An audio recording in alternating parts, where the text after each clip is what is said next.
Olá, pessoal, boa tarde a todas e todos. Sejam bem-vindas e bem-vindos a mais uma atividade do curso de extensão Contestações e Práticas na Política Internacional, Vozes, Atores e Agendas em Transformação no Século XXI.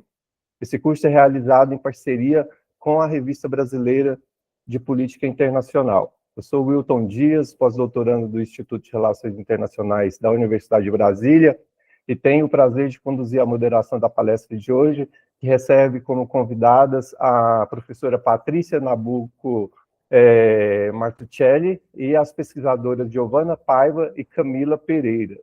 Esse curso de extensão é promovido pelo Centro de Estudos Globais da Universidade de Brasília.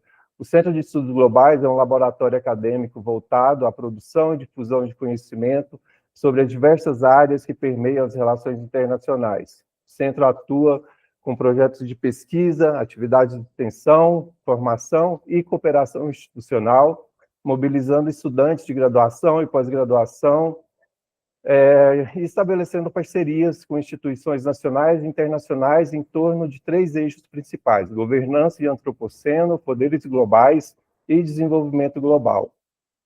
A palestra de hoje é intitulada Crianças e as Relações Internacionais, Desafios e Oportunidades.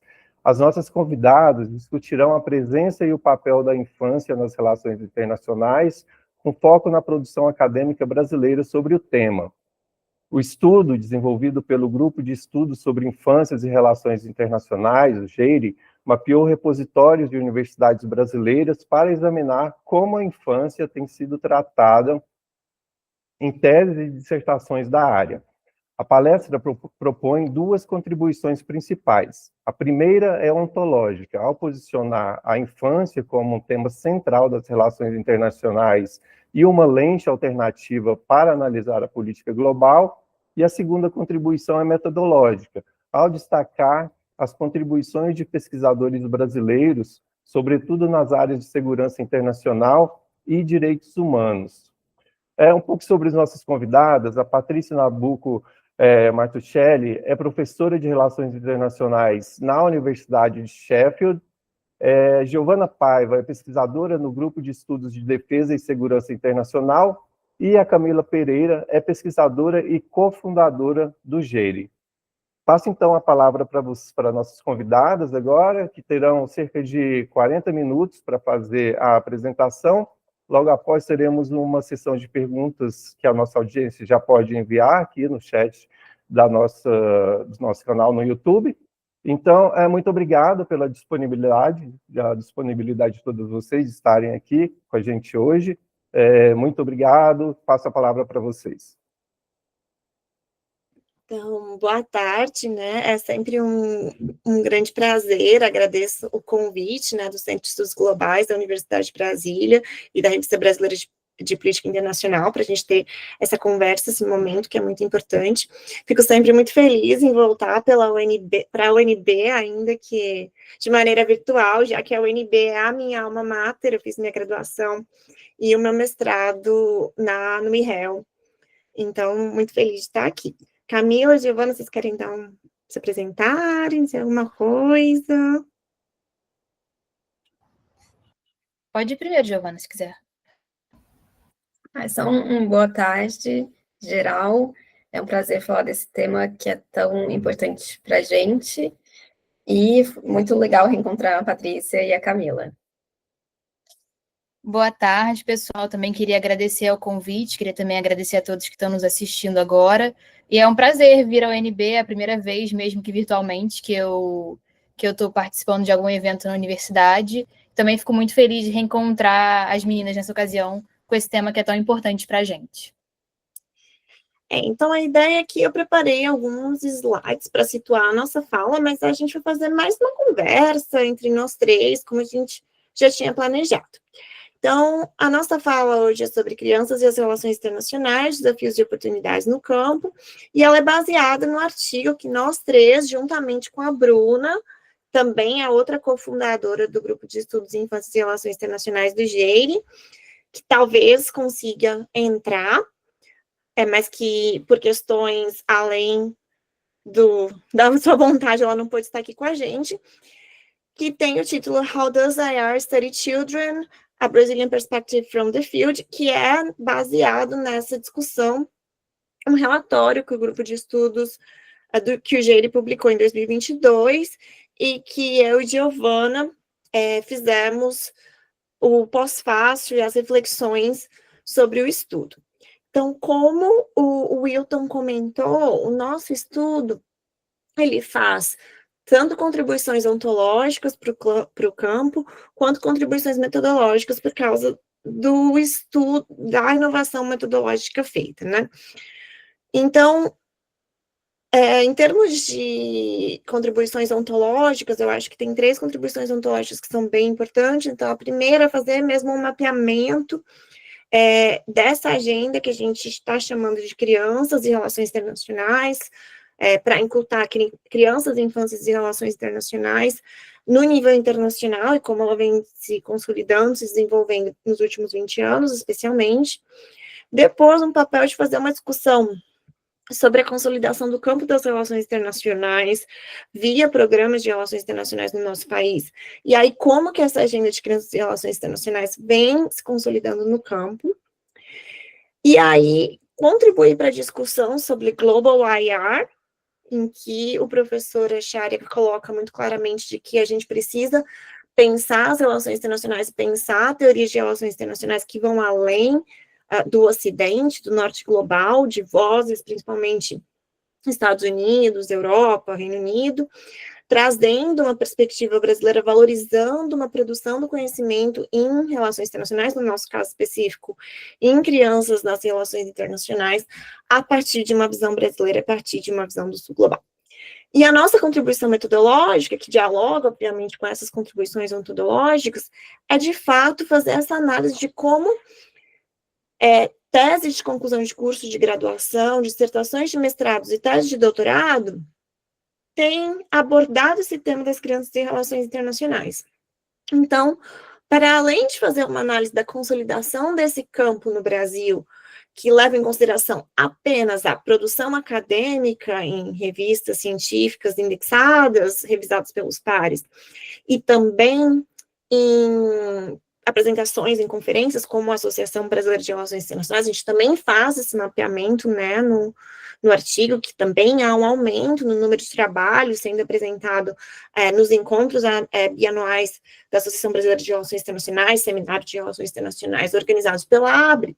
A gente está considerando essa produção do conhecimento por base, digamos, dos estudantes.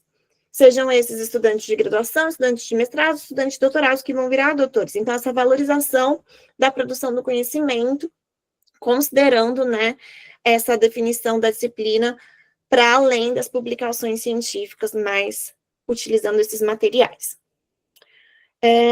Camila, Gi, querem adicionar alguma coisa? Tudo bem? Então, vamos lá.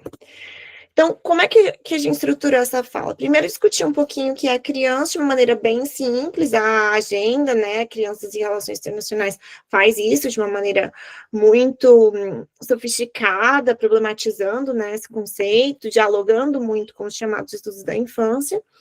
Depois, discutir quais que são as influências nessa agenda, Crianças e Relações Internacionais, tanto do ponto de vista do desenvolvimento de uma lógica dos direitos da criança no âmbito internacional, quanto do desenvolvimento da agenda de crianças e conflitos armados no Conselho de Segurança das Nações Unidas. Depois, alguns marcos dessa agenda de pesquisa das crianças e relações internacionais, principais temas que a gente vê nessa agenda, essa agenda no Brasil, e aí entrando em como as relações internacionais estudam as crianças no Brasil, discutindo um pouco os nossos resultados que a gente apresenta no paper, para finalizar com alguns desafios e oportunidades que a gente vê nessa agenda para os próximos anos, digamos, e as nossas conclusões. Então, quem é uma criança, né? Então, a definição mais utilizada, né, de criança, que está na Convenção das Nações Unidas sobre os Direitos da Criança, é todo ser humano menor de 18 anos, né? Ou então que tenha atingido a maioridade de acordo com a legislação nacional. Mas então, desde 1979, quando a Convenção das Nações Unidas sobre os direitos da criança foi adotada, um entendimento, um consenso de que criança é esse ser humano até 18 anos. Aqui na América Latina, no Brasil, a gente faz uma diferença, né? Criança até de 0 até 12 anos incompletos, e depois do adolescente, de 12, né, até os 18 anos incompletos. Mas o conceito de infância que a gente tem hoje, ele na verdade é um conceito muito moderno.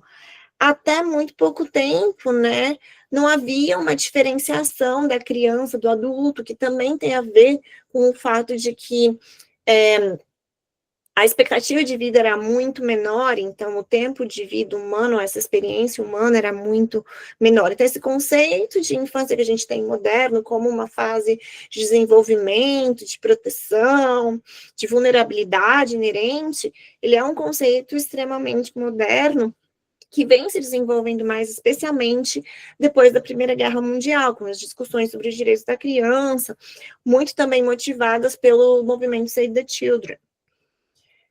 Em termos disciplinares, a gente vê algumas disciplinas, como a história e a sociologia, problematizando mais essas construções da infância. Então, a história, analisando como essa categoria social foi modificando, né, e qual era a diferença do ser criança, por exemplo, no século XV e o ser criança hoje, e a sociologia problematizando a infância como um conceito socialmente construído. Então, são as primeiras disciplinas que acabam problematizando um pouco mais. E especialmente essa definição que a gente tem, então, 17 anos e meio a criança, fez 18, já é adulto e acabou. E a partir daí a gente tem uma disciplina, né, chamada Estudos da Infância, que é interdisciplinar por natureza, e que vem problematizar esse conceito, né, de criança, todos os simbolismos que estão originários neles, todas as problemáticas que estão envolvidas, como essa categoria de criança é construída em contraposição à categoria do adulto, e como a ideia de criança que a gente tem é sempre uma preparação para que esse ser humano se torne um adulto. Então, a gente também tem, como o professor Márcio Beia coloca muito bem, essa ideia de uma infância imaginada. Gi e Camila, a qualquer momento, me interrompam, adicionem aí, né? Em termos históricos, a gente tem a primeira vez que a gente vai falar de direitos da criança, desse grupo, a Declaração de Genebra, em 1924, dentro do marco da Liga das Nações. E aí depois eu posso compartilhar os slides com o Wilton, se ele quiser, para enviar para quem tiver interesse, eu me mando um e-mail que eu encaminho. Que ela é muito motivada pelo Save the Children, com essa ideia de que esse é um grupo que ele tem os seus direitos mais facilmente vulnerabilizados, e, portanto, a gente precisa ter uma proteção maior a esse grupo.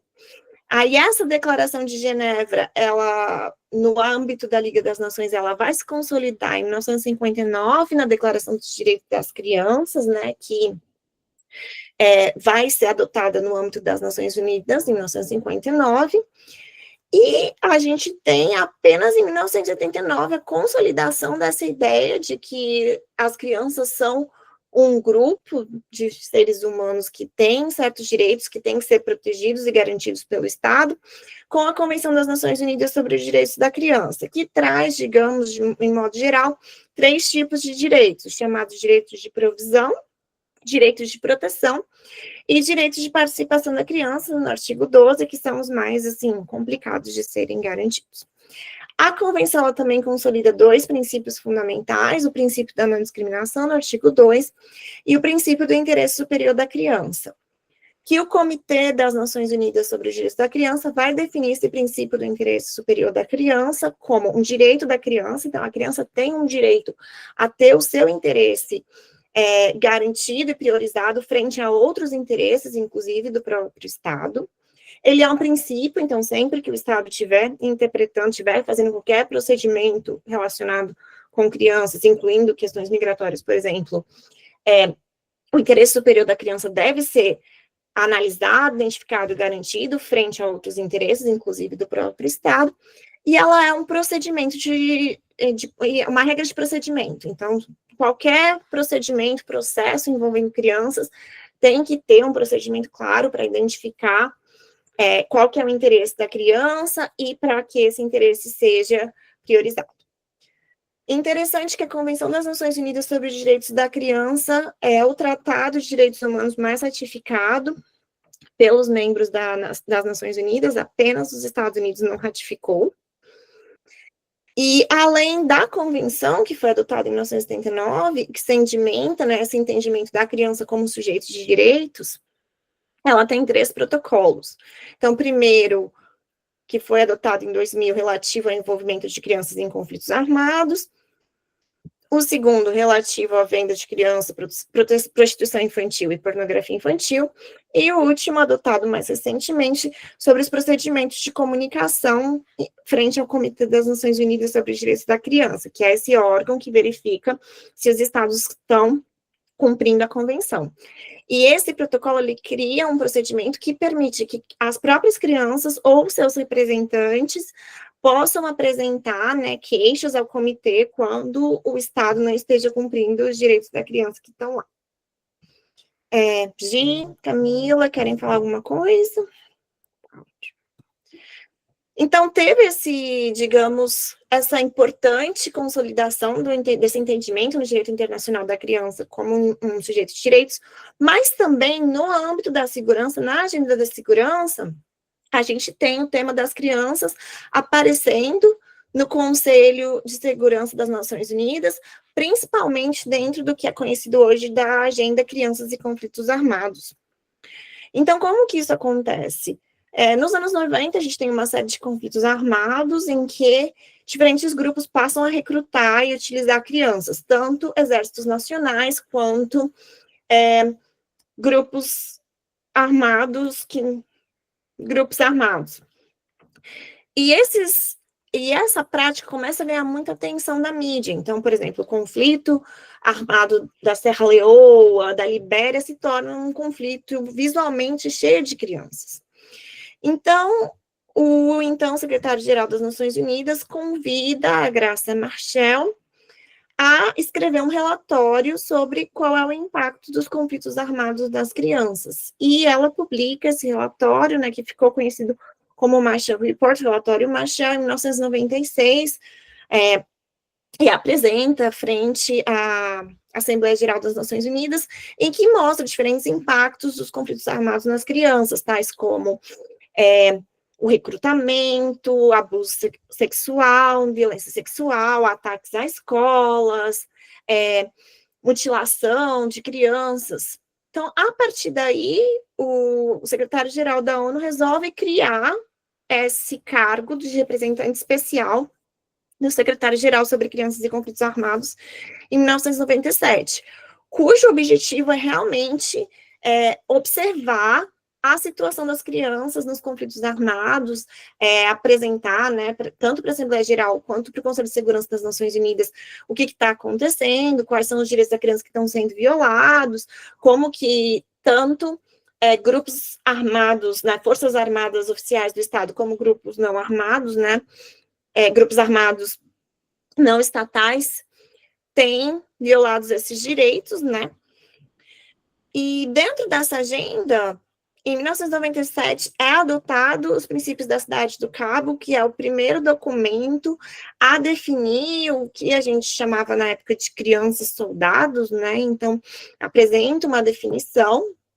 Depois, esse termo vai modificando, e hoje o termo mais utilizado é crianças envolvidas em conflitos armados ou crianças associadas a conflitos armados. E em 2007, a gente tem os princípios e guias de Paris sobre as crianças associadas a conflitos armados, que amplia nessa definição que a gente tinha em 1997, para incluir crianças que, não só as crianças que estejam armadas e recrutadas e atuem diretamente no conflito, mas também essas crianças que atuam em atividades de apoio, tais como espiãs, cozinheiras, mensageiras, carregadoras,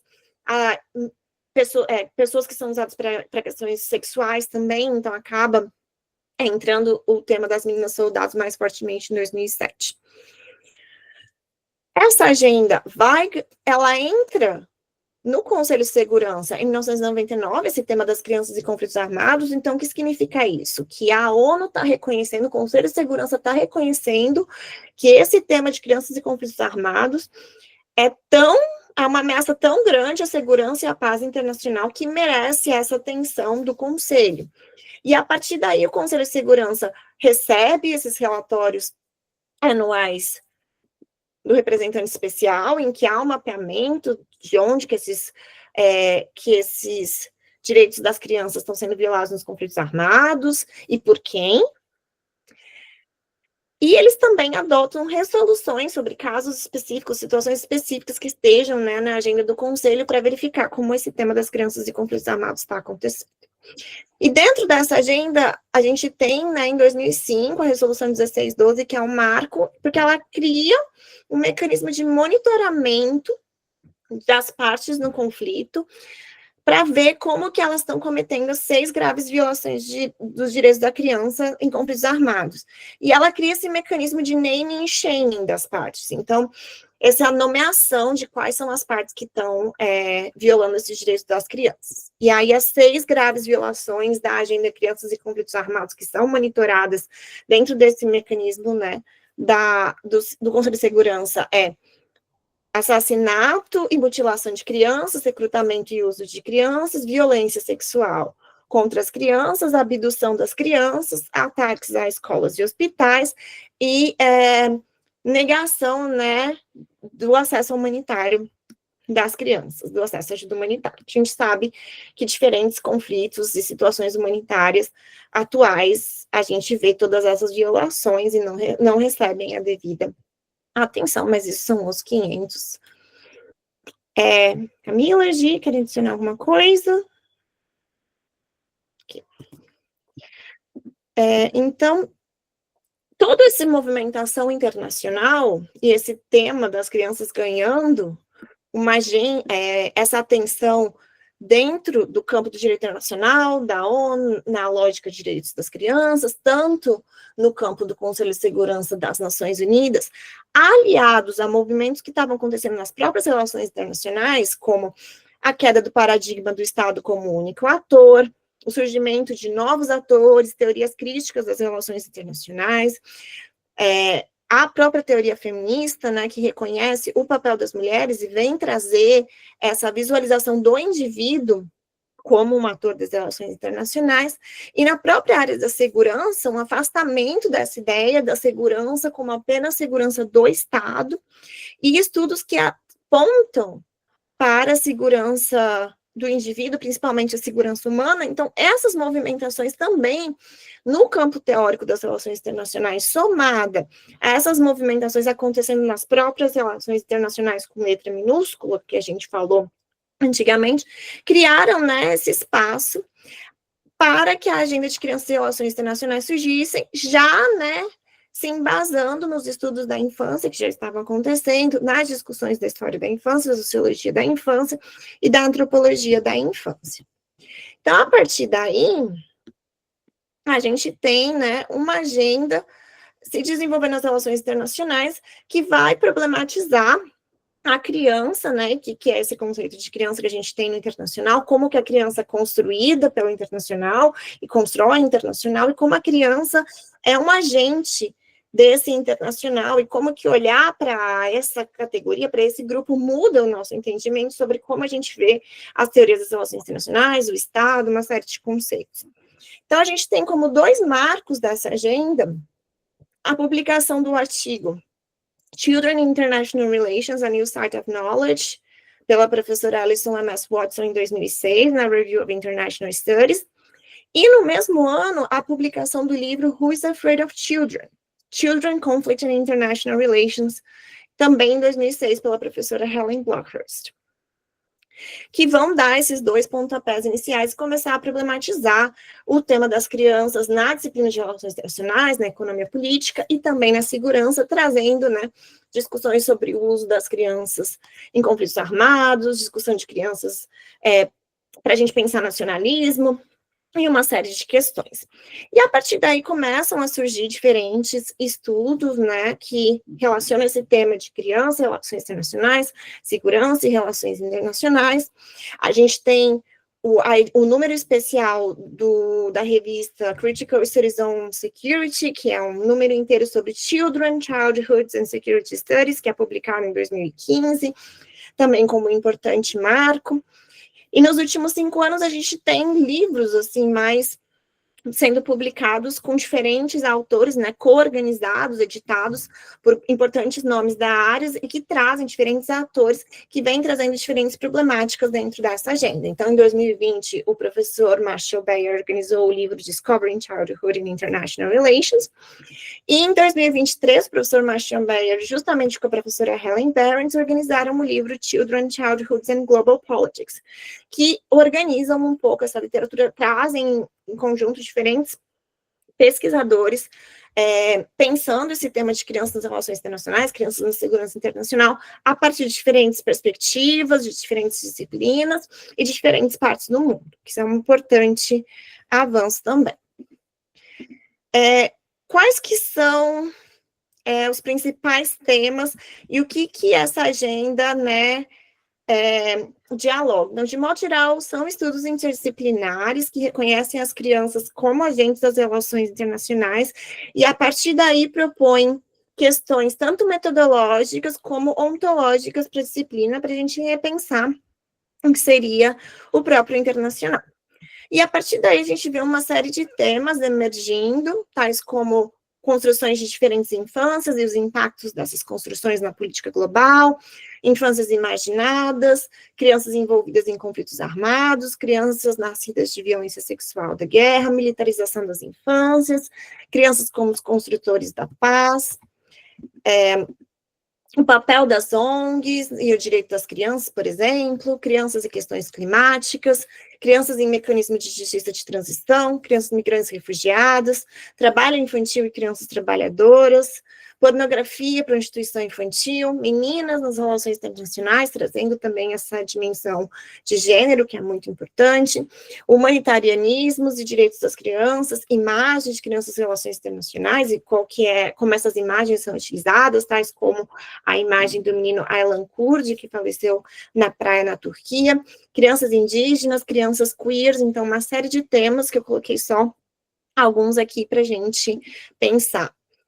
E a gente vê também vários nomes, assim, no âmbito internacional, a professora Helen Behrens, Marshall Bayer, Katrina Lee Cruz, Leslie Pruitt, Caitlin Mullica, Dustin Johnson, a Anna, Helen Blockhurst, Sean Carter, a Alison M.S. Watson, que continua publicando, Shimesh Pitka, que tem uma pesquisa muito interessante sobre crianças palestinas e crianças israelenses, a Cristina Huck, a Yulia Roban, que tem estudado muito o tema das crianças no conflito Ucrânia e Rússia, e uma série de outros nomes que eu não coloquei aqui só para a gente pensar.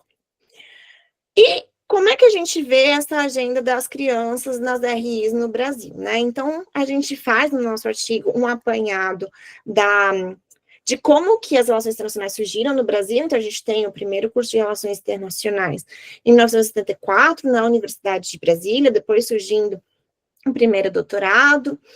Mas a gente tem algumas disciplinas de relações internacionais aparecendo antes, né, na Universidade de São Paulo, na PUC São Paulo também. E depois de 74 para cá, a gente tem um crescimento muito grande dos programas de relações internacionais, porém, né, ainda, principalmente nos últimos 10 anos, um aumento muito grande. Então, hoje a gente tem programas de relações internacionais, somente de graduação, em todas as 5 regiões do país, e programas de pós-graduação em relações internacionais na maior parte do país, porém, a gente ainda tem uma concentração de programas na região sudeste, depois na região sul, e um número menor de programas na região norte e nordeste. O que também, né, influencia, essas desigualdades influenciam também possibilidade de acesso de produção do conhecimento, de valorização do conhecimento que é problematizado. Por exemplo, pesquisadores no estado de São Paulo têm acesso ao financiamento da FAPESP, que é um financiamento muito maior do que qualquer outro financiamento que outros estados têm acesso, o que também reforça algumas desigualdades regionais que a gente sabe que a gente tem no nosso país. E a gente também vê que essa agenda de crianças nas relações internacionais, ela vem aparecendo no Brasil. Então, a gente já tem nomes de pesquisadores brasileiros que participam e que têm contribuído com a literatura, tanto na língua brasileira quanto na língua inglesa, tais como a professora Regina Tabac, da Universidade Estadual do Rio de Janeiro, a Giovana, que está aqui com a gente hoje, o Leonardo Taquece, que não está aqui, o Henrique Barros, que faz uma pesquisa muito interessante sobre crianças migrantes, a Camila, que está aqui com a gente, cofundadora do Grupo de Estudos em Infância e Relações Internacionais, e a Bruna também, que é outra cofundadora, além dos outros membros do Grupo de Estudos em Infância e Relações Internacionais, que vem pensando e avançando essa agenda no país por meio dos diferentes temas que a gente discutiu. Então, crianças migrantes e refugiadas, crianças envolvidas em conflitos armados em diferentes partes do mundo, pornografia infantil, crianças nascidas de violência sexual ligada à guerra. E então, você quer falar um pouco da criação do GEIRE, Camila? Posso falar.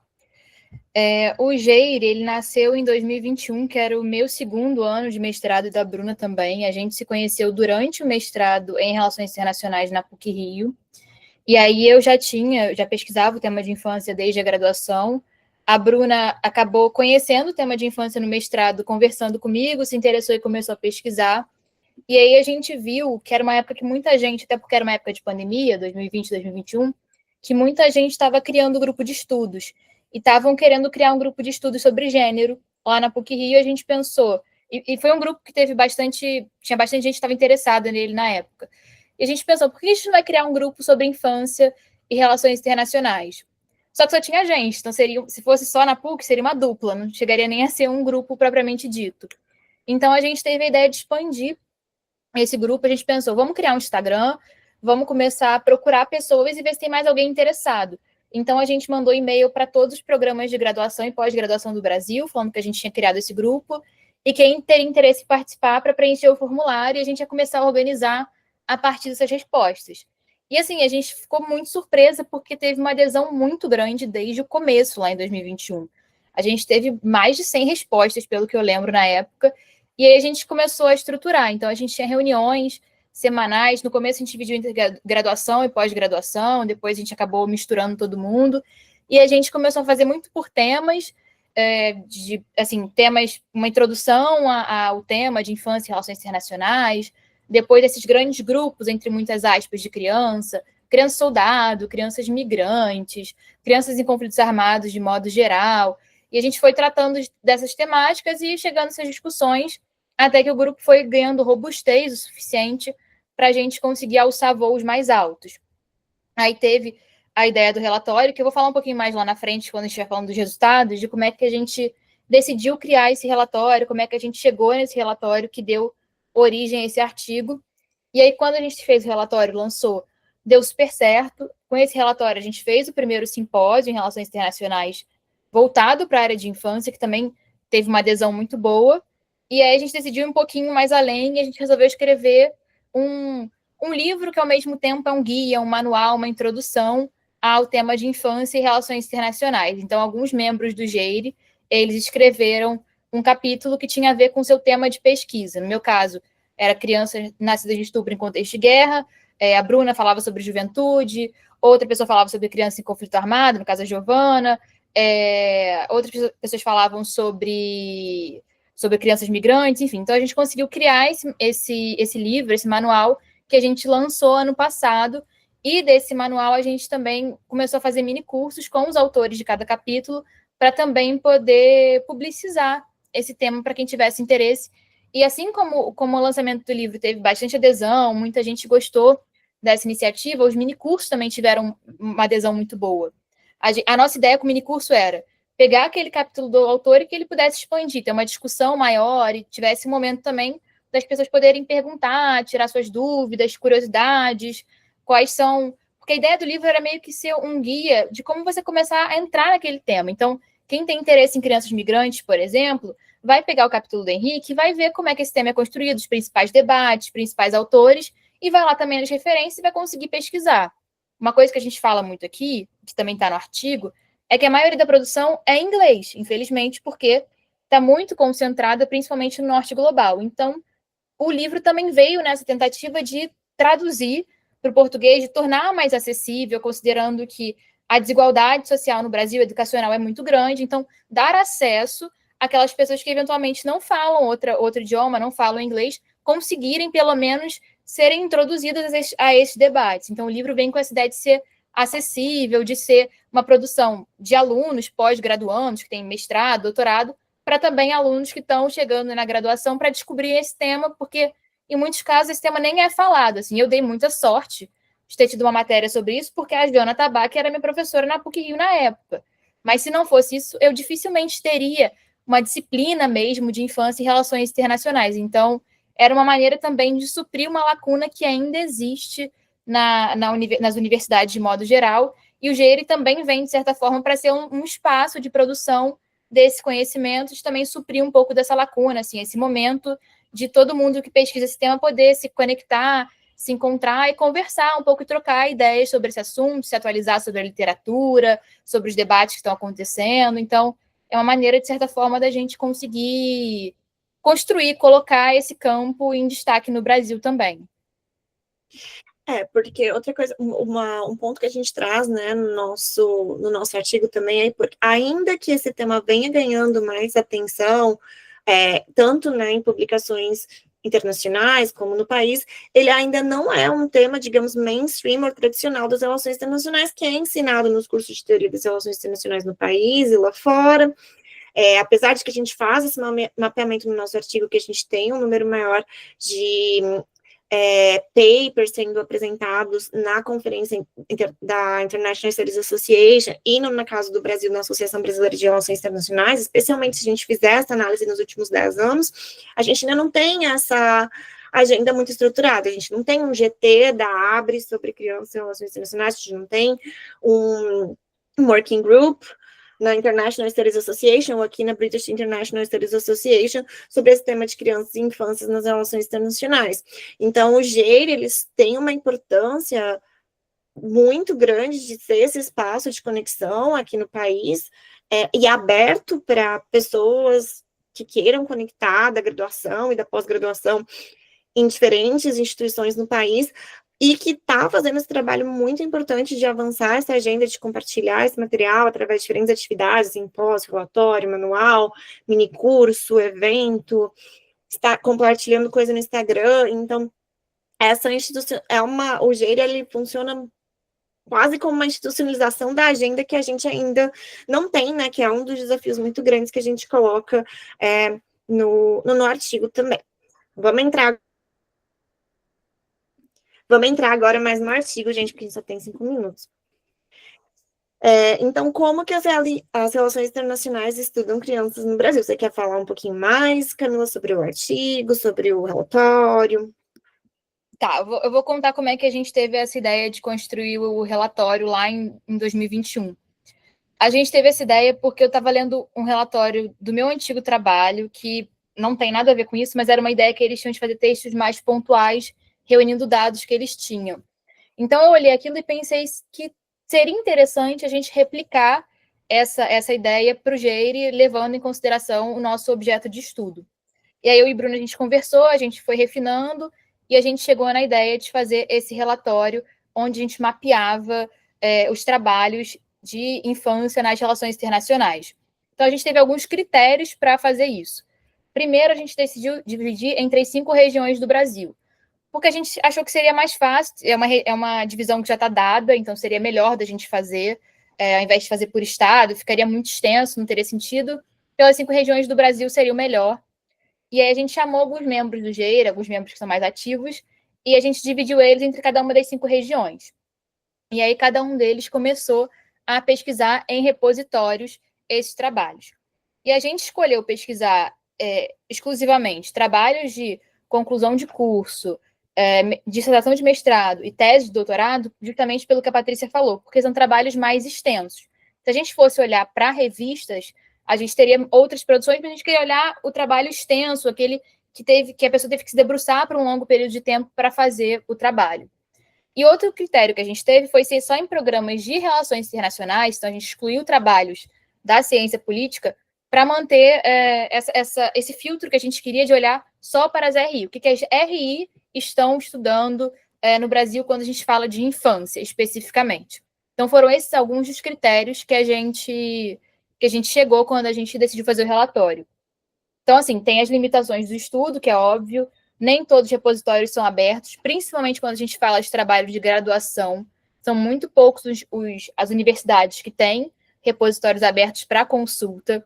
Alguns membros tentaram por telefone, por e-mail, e não obtiveram retorno. Então, a gente não tem uma limitação de que a gente não consegue mapear todos esses locais. Então, a gente não tem o número, pode ser que o nosso número não seja o número correto, seja subnotificado justamente por isso. A gente chegou no número final de 45 trabalhos. 45 sendo o primeiro deles em 2005. Então, assim, a gente tem já 20 anos de produção, na época a gente tinha cerca de 17 anos de produção, com 45 trabalhos, e aí a gente chegou a essa divisão de trabalhos por região, que a gente vê aqui que tem 19 trabalhos na região sudeste, que é a região que abriga maior número de trabalho de cursos de graduação e pós-graduação, como a Patrícia falou, e acaba também tendo a maior quantidade de trabalhos. Aí, em seguida, 10 trabalhos da região sul, depois 9 trabalhos do centro-oeste e 7 trabalhos do nordeste, e nenhum trabalho a gente conseguiu identificar na região norte.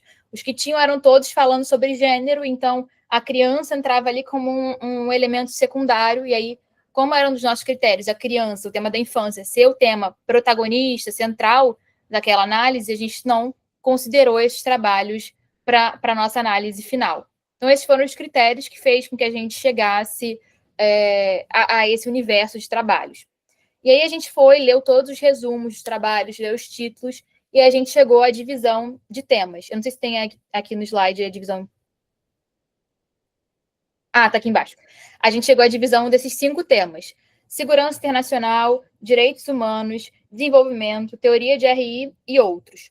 Outros porque eram temas que não se encaixavam exatamente a nenhum desses grandes temas, e os grandes temas foi porque a gente olhou que eram temas que tinham relação com as grandes temáticas de RI que eram tratadas, e principalmente também que eram tratadas dentro do âmbito das infâncias. Quando a gente fala internacionalmente, são grandes temas que a gente vê, e aí a gente resolveu enquadrar nesses temas, para ver também o quanto a produção brasileira estava em consonância com a produção internacional, quando a gente falava de infância e relações internacionais.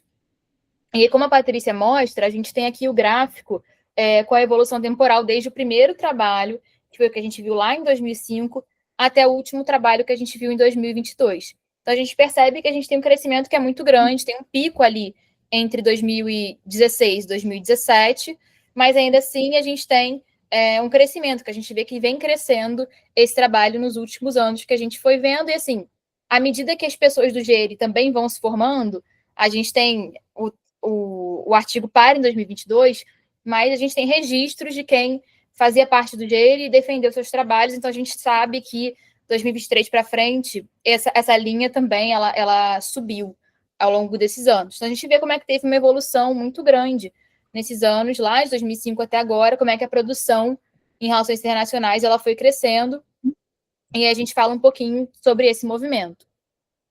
Pode falar, Patrícia. Achei que você tinha. Não, e é só para deixar claro que a gente tem o maior número de trabalhos dentro das áreas de segurança internacional e direitos humanos, o que também, né, dialoga bastante com o que a gente vê na agenda de crianças e relações internacionais internacional. E aí, dentro desses temas, os principais temas continuam a ser crianças envolvidas em conflitos armados, direitos das crianças migrantes e refugiados, esse tipo de tema. Mais alguma coisa que você quer falar sobre o relatório, Camila, Giovana? Então, vamos passar para as conclusões. Bom, desafios e oportunidades da Agenda Crianças e Relações Internacionais no Brasil e também internacional. Então, a gente vê, né, um crescimento desse tema, uma consolidação dessa agenda em periódicos de relações internacionais. Então, por exemplo, a RBPI publicou o nosso tema, que é o grande jornal de relações internacionais, sobre esse tema de crianças e relações internacionais. Também nas conferências internacionais, nacionais, a gente vê esse tema aparecendo mais. Mas ainda não temos, né, uma institucionalização da agenda. A gente tem os Google Groups, tem o GEIRA aqui no Brasil, tem agora, por exemplo, o Children, Youth, Peace and Arts, que é uma iniciativa do King's College London, que congrega diferentes pesquisadores que estão fazendo pesquisa nessa área, mas a gente ainda enfrenta uma dificuldade muito difícil de mostrar que essa agenda é RI. Então, de ser entendido esse tema como um tema das relações internacionais e, a partir daí, ter, né, no ensino das relações internacionais, discussões sobre crianças nas RIs, e mais espaços dentro da disciplina para que essa discussão seja feita.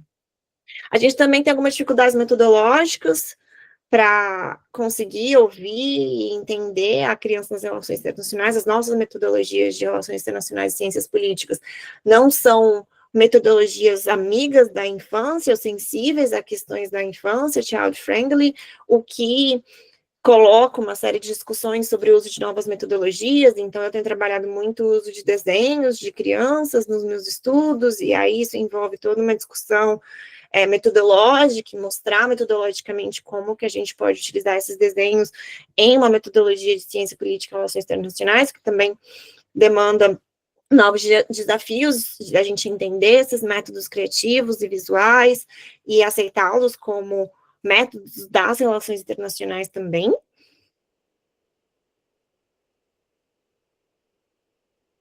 Mutou. Valeu.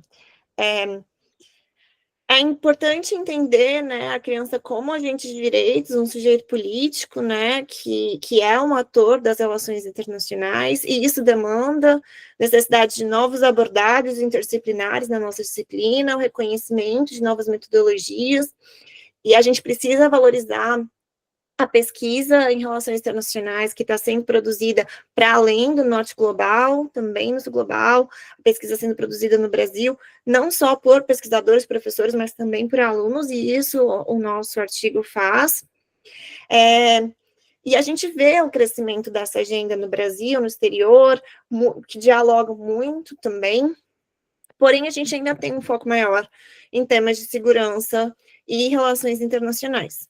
Então, acho que é isso que eu queria colocar. Camila, Giovana, se querem adicionar alguma coisa? Aí eu coloquei no slide.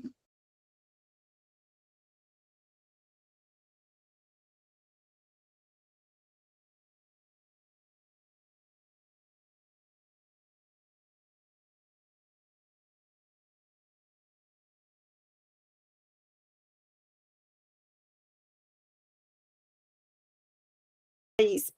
Então é isso, muito obrigada, gente. Estamos aqui para a gente discutir agora. Muito obrigado, Patrícia, Camila, Giovana. A palestra é muito instigante, me interessa muito o tema, porque eu tenho 2 crianças aqui em casa, então estou lidando sempre com crianças aqui, desde há 5 anos atrás, uma lida diária, né, com crianças. Eu gostaria de fazer 2 perguntas, antes de passar para a pergunta da nossa plateia, da nossa audiência. A primeira pergunta é: a que nível o GEIRE produz relatórios e vocês são um grupo de estudo sobre essa temática específica? Eu gostaria de saber que tipo de interação vocês têm com o Estado brasileiro, nos diversos níveis do Estado brasileiro, que tipo de resposta vocês têm, se eles têm acesso aos relatórios que vocês produzem, se há algum tipo de interesse de interação a nível institucional do Estado com a pesquisa, com o grupo de pesquisa. E a segunda, você comentava, Patrícia, sobre que você está pesquisando sobre imagens, né, assim, olhando para imagens.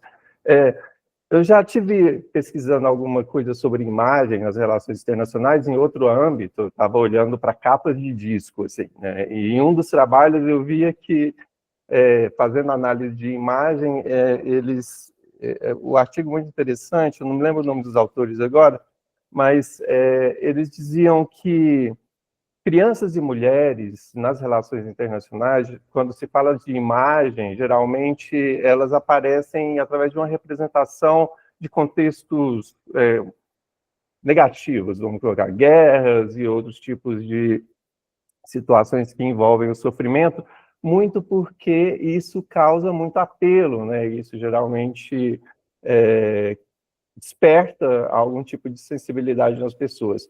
Você acha que existe uma outra forma de olhar para crianças nas relações internacionais? Existem outras representações das crianças que não seja essa representação negativa que geralmente aparece, muito caracterizada também, acho que que esse levantamento que vocês fizeram, de certa forma, reifica isso, porque aparece a questão de segurança é a que mais aparece também, né?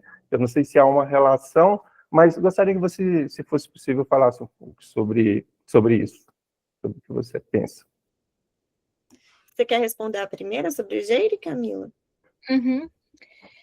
Então, Vilton, o Geire, como ele nasceu de uma iniciativa completamente minha e da Bruna, a gente nunca teve, por mais que a gente estivesse vinculada a uma instituição naquela época, ele nunca teve nenhum vínculo institucional per se. Nunca teve nenhuma universidade que tivesse, assim, um apoio formal. A gente teve apoio de várias pessoas, mas nunca, assim, um apoio institucionalizado de ninguém.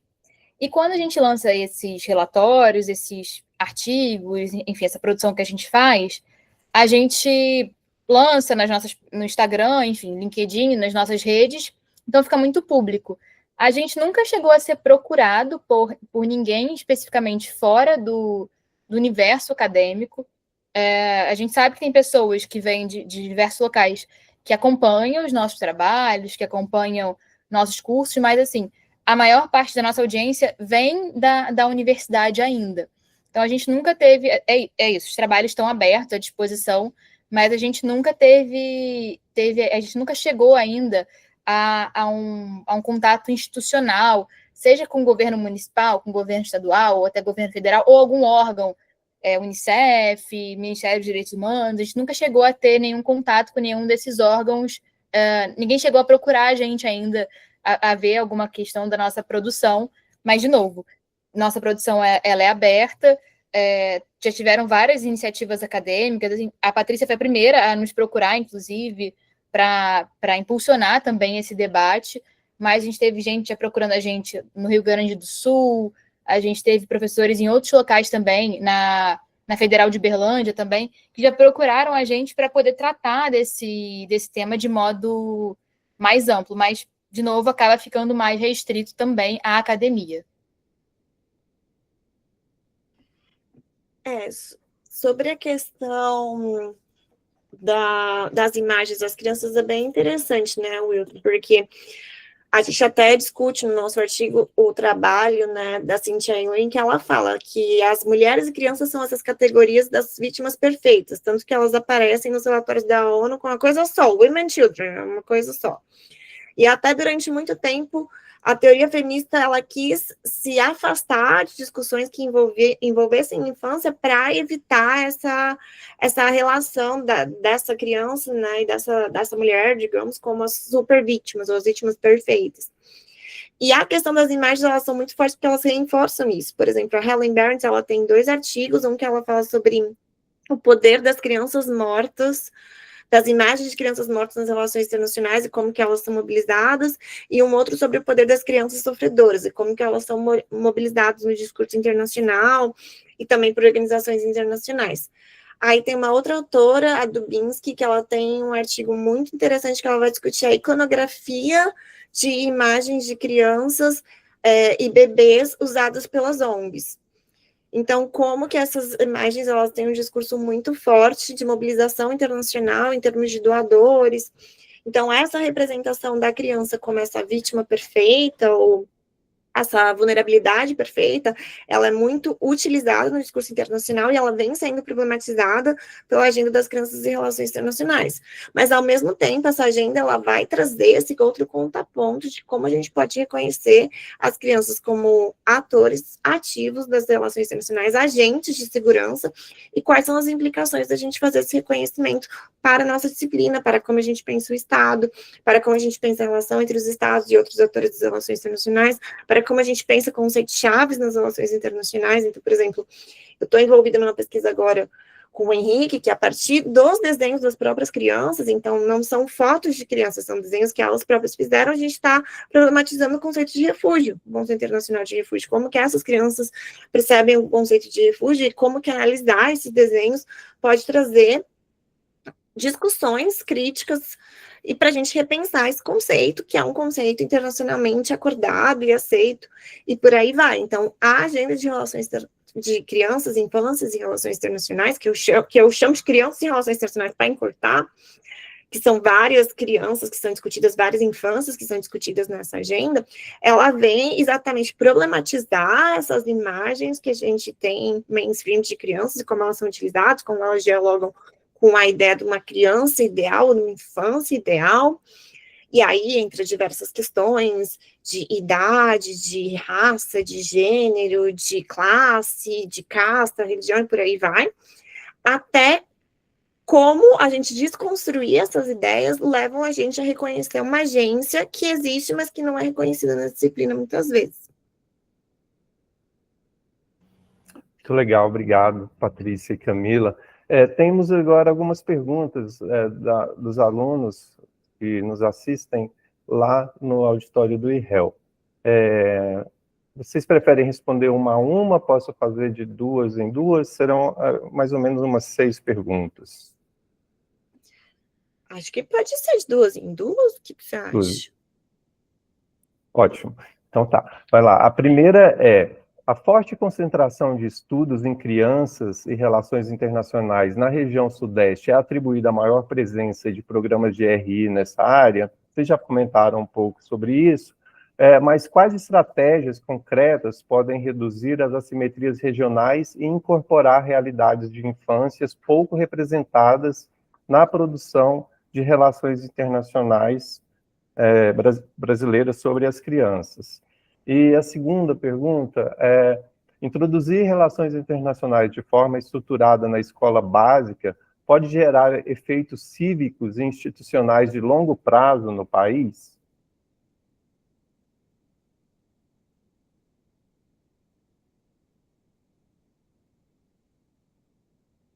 Giovana, Camila, querem responder alguma dessas? Eu acho que em relação à questão das regiões, né? Não sei se a Camila quer falar, porque eu acho que você mapeou melhor, né? Mas eu acho... Então, você complementa também. Mas eu acho que também... Acho que o trabalho que o Geire faz já ajuda, né, a falar um pouco mais do assunto de forma geral, de forma nacional. Então, acho que ajuda talvez outras pessoas a verem que é possível fazer pesquisa nesse campo, mesmo que na sua universidade não tenha um professor especializado nesse tema. Eu acho que o Geire é bom por isso, porque mostra que é possível fazer pesquisa sobre isso. E também acho que essa questão passa muito por uma questão estadual e nacional, né, de ter mais investimento mesmo em educação nessas outras regiões, né? Eu sou de Goiás, por exemplo, então lá a gente tem uma universidade federal. Em São Paulo a gente tem várias federais. Então existe, né, uma disparidade regional mesmo, e que eu acho que talvez nesse investimento em educação, que passa muito pela questão federal, mas também pela questão estadual, eu acho que mexendo nisso também, consequentemente, vai mexer nos próprios programas que tem cada universidade, nessa questão regional. E qual que era a segunda pergunta? Eu já esqueci. Se instituir o ensino de relações internacionais no ensino básico pode motivar o sentimento cívico no país, se seria uma possibilidade? Eu não sei exatamente o que seria instituir esse ensino de relações internacionais, não sei se seria como uma disciplina formal na grade, não sei exatamente. Me parece que a pergunta é nesse sentido, de além de introduzir as relações internacionais como um elemento, né, do ensino fundamental. Algo que, até o momento, a gente estuda relações internacionais de forma mais estruturada somente na universidade, né? Creio que nem no ensino médio não tem essa noção de relações internacionais nas disciplinas como geografia, né? Apesar de ter geopolítica e tal, mas essa noção de relações internacionais, creio que ainda não tenhamos, né? Então, acho que a pergunta é no sentido do que você colocou mesmo. Eu acho que seria interessante ver,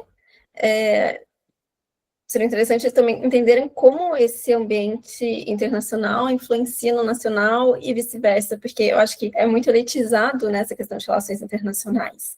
Quando a gente fala que vai fazer esse curso, todo mundo acha chique e acha que a gente vai ficar viajando. Então, acho que seria interessante mesmo tirar essa ideia de elitização. Atualmente mesmo a gente vê como as questões internacionais afetam no nacional, teve até essa questão do Trump e Lula, como toda essa questão influenciou na percepção das políticas. Então, acho que seria interessante, principalmente, para fazer essa junção, né, dessas duas esferas, ver como uma coisa interfere na outra, e que entender o internacional também faz parte do nosso cotidiano, e não deveria ser tão elitizado. Acho que é isso. O que a gente tem hoje em dia também nas escolas, eu sei que não são todas, mas são aqueles modelos de simulação da ONU, que não é uma institucionalização teórica, mas é também um esforço de uma forma de se fazer relações internacionais, de uma prática dentre as muitas que a gente tem no âmbito da política internacional, das relações internacionais. Então, é um primeiro contato com a disciplina, mas é isso. A maioria das pessoas acredita que a RI é só isso. Só que a RI, na verdade, é também isso e muito mais outras coisas que muita gente acaba que não conhece. E quando entra na universidade, vê que é um leque muito maior, mas aqueles que não, por algum motivo, foram para outro curso, não tem essa noção de quantos temas a RI consegue abarcar, né? Eu acho que a gente tem iniciativas muito interessantes, por exemplo, a Moon Kids é uma iniciativa muito interessante que problematiza e leva, né, essa discussão de conceito de relações internacionais para as escolas, aí no DF.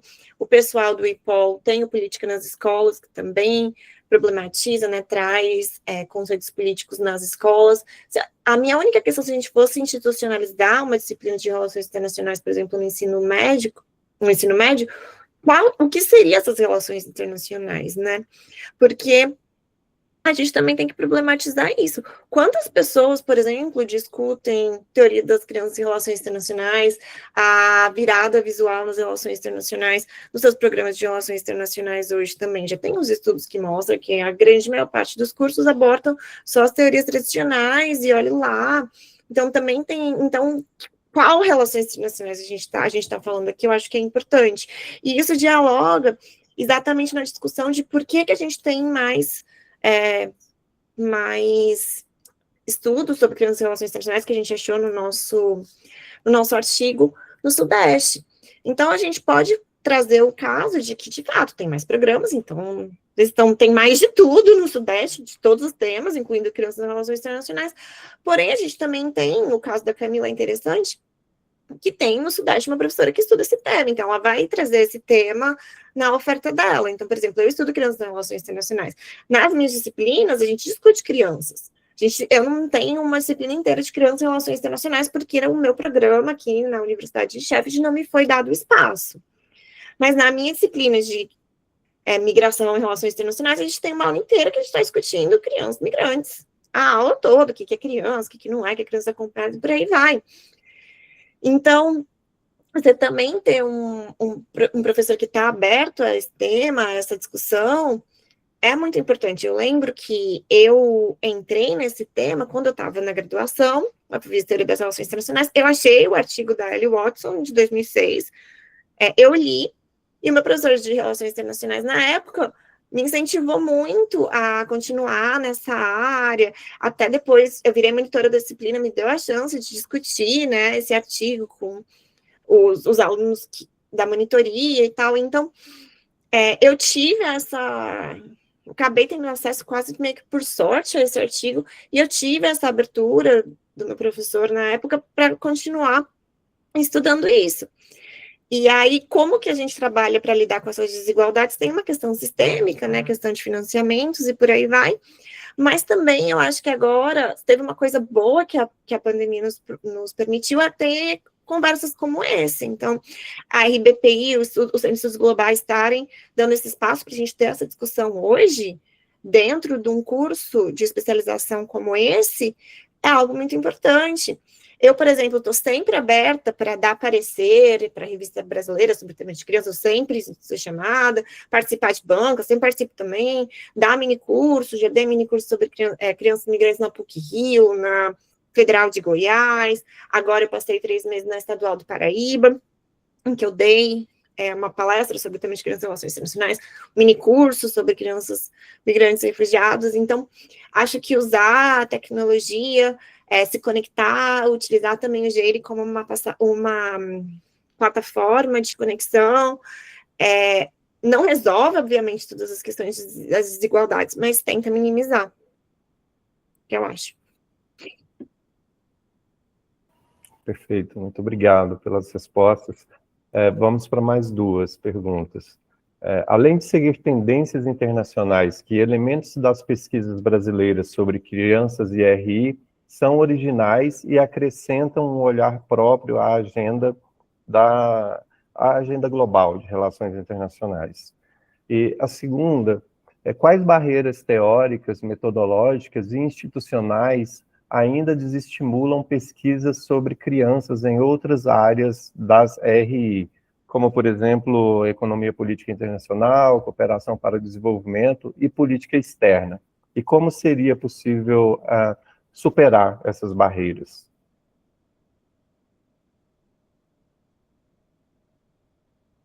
Querem responder, gente? Eu respondo. Vocês preferem? Pode Sobre ir, qualquer economia, eu tenho só uma referência, assim, em economia política, a Ali Watson, ela tem um livro inteiro sobre isso, que é International Political Economy and Children, acho que é isso. Eu acho que começa a place at the table. É acho isso aí. The Children, Então, ela tem um livro inteiro devotado a esse tema. Então, assim, é uma indicação de que existe uma pesquisadora que tem um reconhecimento muito grande acadêmico, que produziu sobre isso, e claro, ela não é a única, esse livro tem mais de 15 anos já que foi lançado. Bom, elementos originais que acrescentam a agenda. Eu acho que a pesquisa brasileira, ela traz elementos originais no sentido de que ela dialoga com essas pesquisas, então ela está em diálogo e contribuindo, né? Eu sempre falo para os meus alunos, né?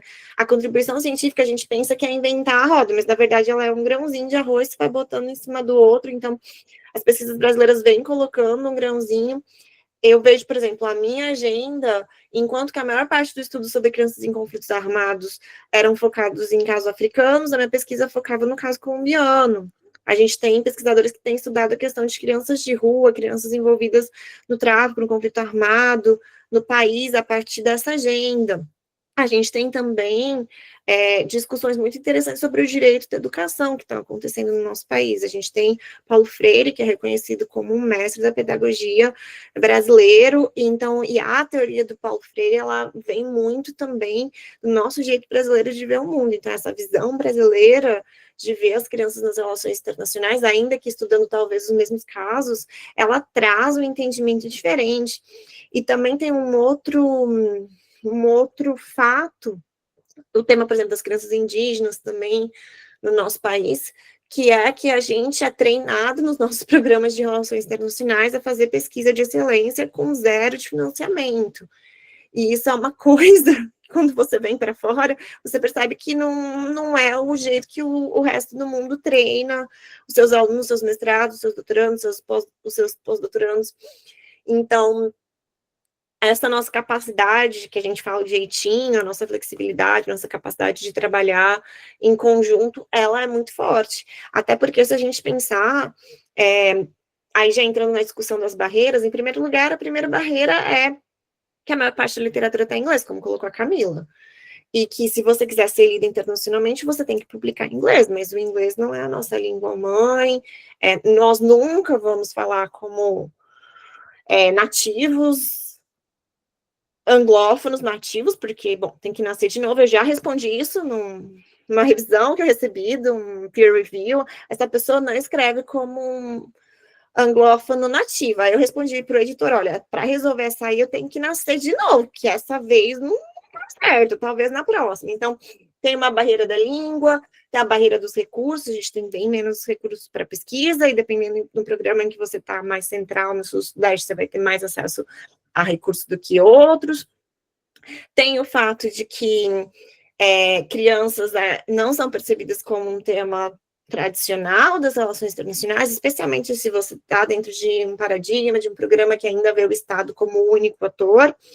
Então, você tem que ficar meio que provando que o seu tema é relações internacionais, e toda vez que você está escrevendo a partir de uma perspectiva brasileira, você tem que escrever no teu artigo muito mais para provar para que o Brasil é um caso relevante, porque que estudar crianças nas relações internacionais é relevante.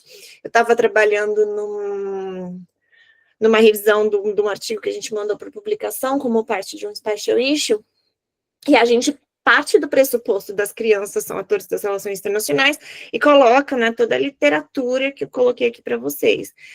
E aí veio o primeiro comentário do autor dizendo, não, mas vocês têm que provar que as crianças são agentes das relações internacionais. Aí a gente, não, meu filho, você não entendeu, isso aqui é o pressuposto. O artigo tem 20 páginas, a gente vai passar 20 páginas falando disso, a gente não fala do resto do que a gente está falando do artigo. Foi só um revisor, os outros dois, obviamente, entenderam o argumento, entenderam que era o pressuposto analítico que a gente estava adotando, nosso referencial teórico, mas, assim, é uma barreira muito grande. Se você está, muito provavelmente, falando da bomba atômica no Irã, você não vai ter que provar que isso é um tema de relações internacionais, né? E aí a questão metodológica que eu já falei, os nossos métodos são métodos adultocêntricos. Então, se a gente quer, de fato, entender a criança como ator de relações internacionais, talvez a gente tenha que pensar em métodos mais criativos. E aí esses métodos também são, às vezes, muito criativos demais, dependendo do programa onde você está, da onde você está produzindo esse conhecimento, e de novo, entra naquela discussão, mas isso é um método científico, isso é um método de relações internacionais, então, acho que passa muito por essa discussão, o que é relações internacionais, e a gente tem que provar o tempo todo que a pesquisa que a gente faz é relações internacionais. Então, acho que essa é uma barreira muito forte. Perfeito, muito obrigado. Vamos, então, para as duas últimas questões, e pegando o gancho dessa questão metodológica que você está abordando, Patrícia, tem uma pergunta nesse sentido. Em pesquisas acadêmicas com crianças, quais são as exigências éticas e jurídicas para consentimento e assentimento? E uma outra pergunta aqui, para completar, que eu acho que você já falou um pouco, mas seria bom ouvir vocês mais sobre isso.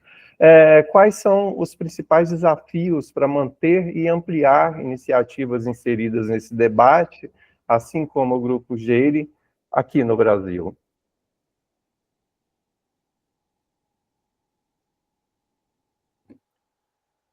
Bom, questões éticas e jurídicas, né?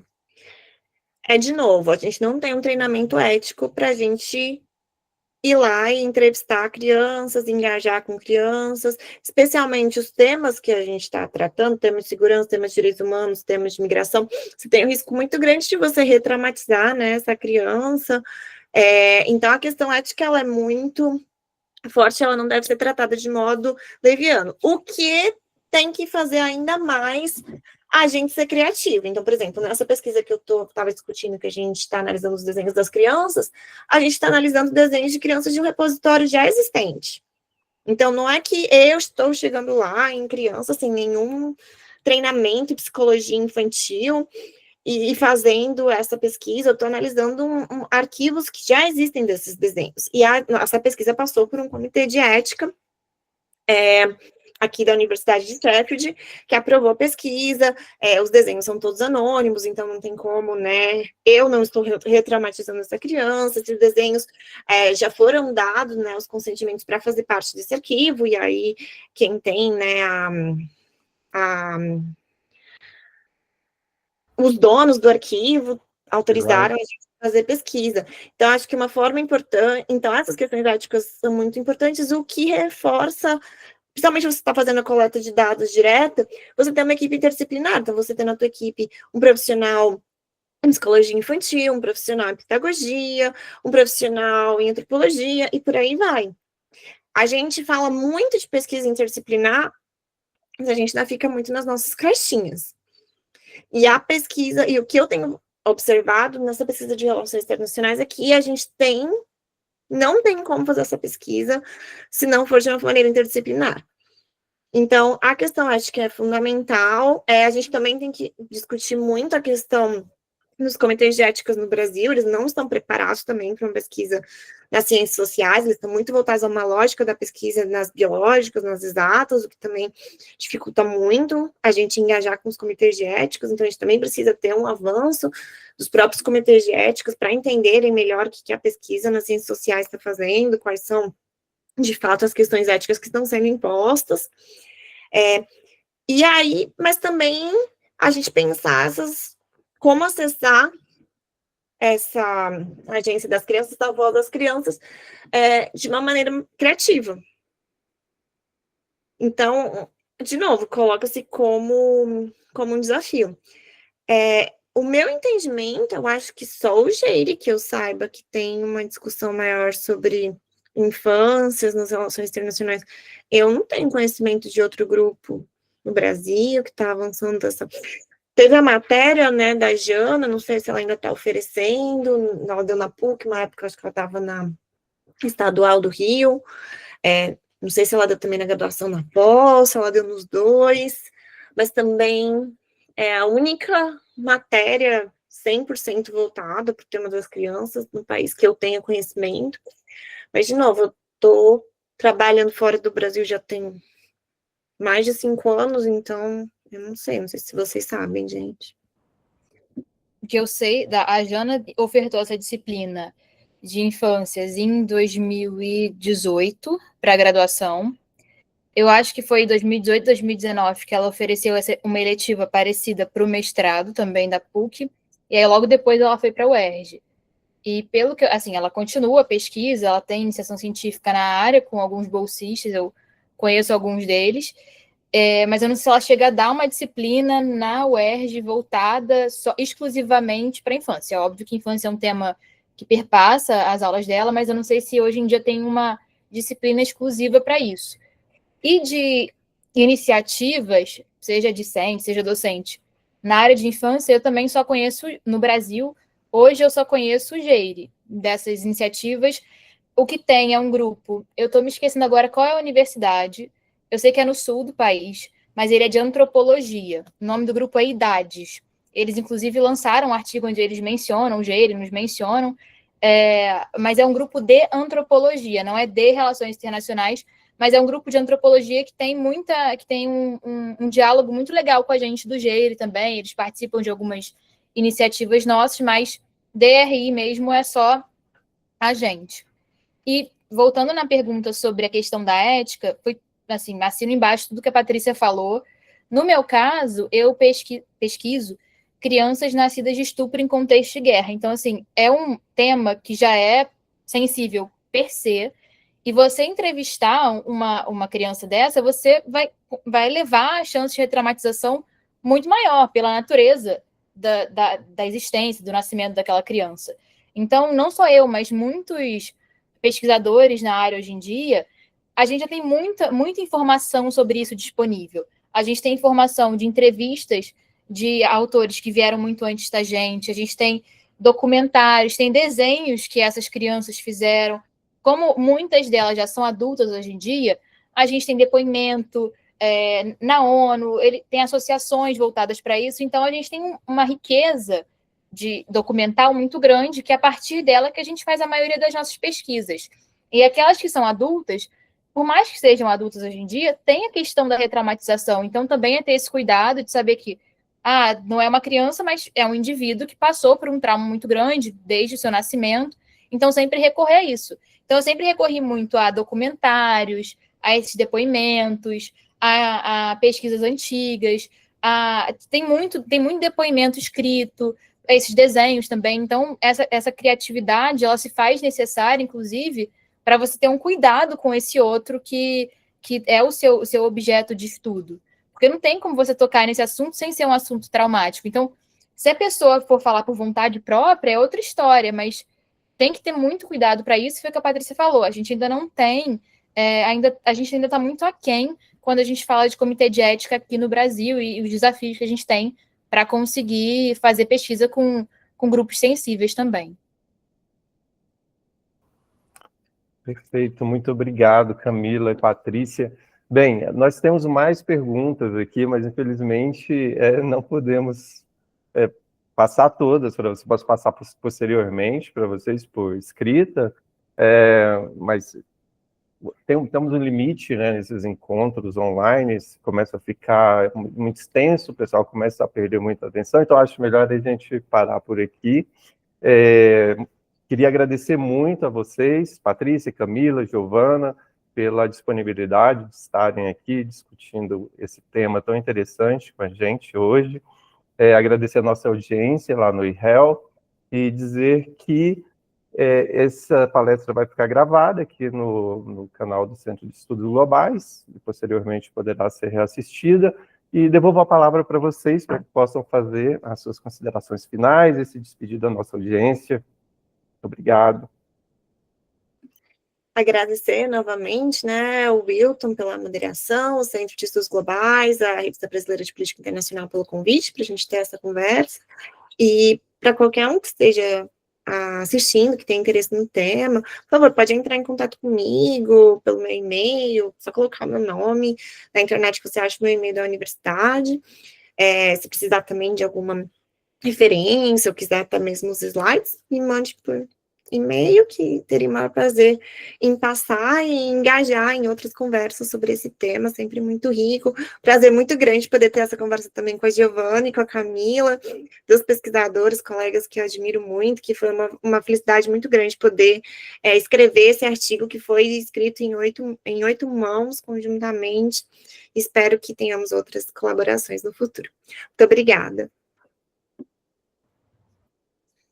Eu também queria agradecer todo mundo pelo convite, ao Wilton, ao Centro, também à revista, e a Patrícia também, que entrou em contato com a gente. Agradecer às meninas por a gente ter escrito esse artigo juntos, que foi um achado muito grande para a gente. E dizer que para todo mundo que tem interesse para seguir o Geire nas redes sociais, principalmente no Instagram, onde a gente é mais ativo, o @ é Geire Brasil. Então, se vocês tiverem alguma dúvida, quiserem alguma indicação de livro, de tema, de estudo, que a gente poderia ajudar vocês, de filmes, documentários que falam sobre o tema da infância, pode mandar uma mensagem para a gente. A gente também tem um grupo no WhatsApp, que é um pouquinho menos ativo, mas a gente também usa lá para mandar referências, mandar eventos e toda essa temática da infância. Então, quem tiver interesse, só seguir lá, e estamos aí abertos para mais e mais diálogos sobre esse tema que é tão caro para a gente. Obrigada, pessoal. Gente, obrigada. É bom saber que teve muita pergunta, e as perguntas foram bem interessantes mesmo.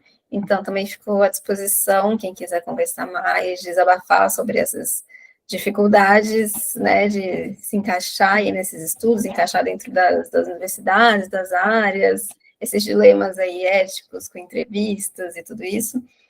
Fico à disposição para conversar, e agradeço pelo convite da Patrícia. Sempre ótimo reencontrar vocês, Patrícia, Camila. Espero que a gente possa se encontrar ou online ou presencialmente, quem sabe, algum dia, né? Mas também fico à disposição, e obrigada, gente. Um abraço. Muito obrigado, então. Bom final de semana para vocês.